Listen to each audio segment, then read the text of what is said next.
दोस्तों, भारत सरकार ने जैसे ही 59 चीनी ऐप्स का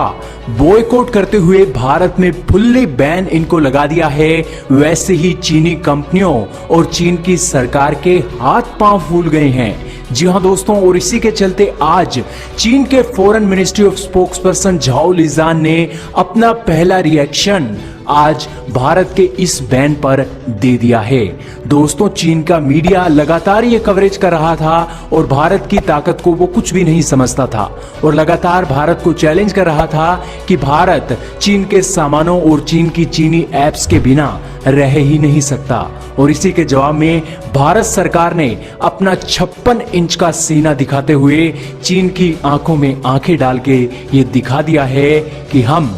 चाहें तो आज चीन के सामान का बहिष्कार इस कदर कर सकते हैं कि हमारे बहिष्कार की राह को देखते हुए पूरी दुनिया आपके सामान का बहिष्कार करने का दम दिखा सकती है। और दोस्तों, आज भारत ने दिखा दिया है कि हम चीन की बड़ी बड़ी ऐप्स का बहिष्कार और उन्हें भारत में बैन कर सकते हैं। और इसी के जवाब में आज चाइना के फॉरेन मिनिस्ट्री के स्पोक्सपर्सन झाओ लिजान का कहना है कि हम इस जो चीनी ऐप्स के ऊपर जो उन्होंने प्रतिबंध लगाए हैं उनके प्रति हम काफी चिंतित हैं, क्योंकि दोस्तों ये चीनी ऐप्स बहुत से करोड़ों रुपए भारत के अंदर से कमाकर अपने चीन में ले जाती थी। दरअसल दोस्तों, इन चीनी ऐप्स की जालसाजी इस कदर थी कि ये चीनी ऐप्स के सर्वर चाइना में लगे हुए हैं, जिस कारण से जितना भी डाटा है चीन के ओर जा रहा है और ये डाटा जो चीनी कंपनियां हैं वो डाटा चीन की सरकार को भी दे देती हैं, जिस कारण से भारत के एक ये जो कंपनियां हैं ये भारत की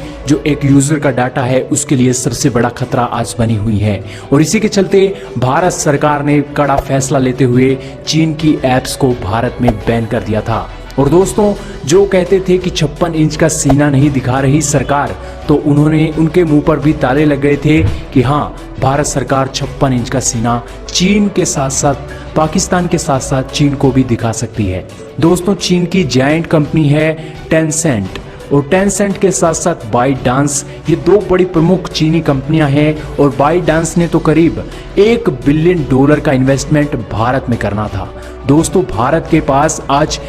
जितनी आबादी है उस आबादी को देखते हुए चीन की कंपनियों के लिए सबसे बड़ा मार्केट भारत की मार्केट ही है और इसी मार्केट को टारगेट करते हुए भारत ने चीनी कंपनियों के हाथ पांव फुलवा दिए। और दोस्तों, आज टिकटॉक और ये हेलो नाम की जो ये चीनी कंपनियां चीनी ऐप चलाती थी भारत में, आज इनके हाथ पांव फूल गए हैं क्योंकि ये रातों ही रात बेरोजगार हो चुके हैं। और दोस्तों, इसी के साथ अब टिकटॉक इंडिया ने कहा है कि हम अब गवर्नमेंट की जो एक रूल रेगुलेशन है उस रूल रेगुलेशन को मानेंगे और जो भी जरूरत हमारी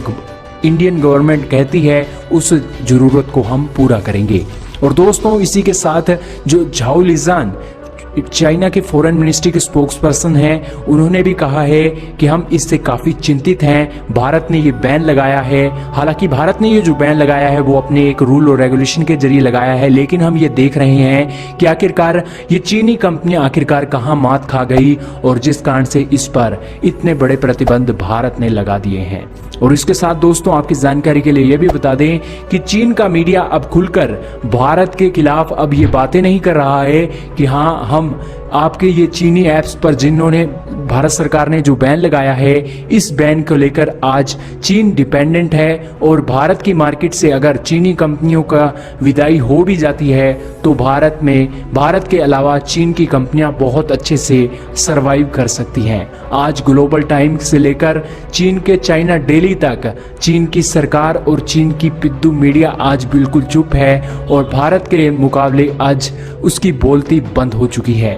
हालांकि कल तक जो एक्सपर्ट्स के जरिए ग्लोबल टाइम भारत के ऊपर तरह तरह की टिप्पणियां करता था कि भारत एक कमजोर देश है और भारत चाइना के साथ एक पल का भी मेहमान नहीं है अगर युद्ध होता है, तो दोस्तों उसके जवाब में आज भारत की सरकार ने 56 इंच का सीना दिखाते हुए चीन के फॉरेन मिनिस्ट्री के साथ साथ चीन की पिद्दू मीडिया का भी मुंह बंद कर दिया है। और दोस्तों, पहले रिएक्शन में बिल्कुल चीन के हाथ पांव फूले हुए दिखाई दे रहे हैं और वो कह रहे हैं कि मौजूदा स्थिति का हम जायजा लेंगे और उसके बाद ही अब देखा जाएगा कि आखिरकार चीनी कंपनियां दोषी हैं या फिर भारत सरकार दोषी है। लेकिन दोस्तों, भारत की सरकार ने आज भारतीयों का दिल जीत लिया है। आपका इस पर क्या कहना है? कमेंट सेक्शन में अपनी राय जरूर लिखें।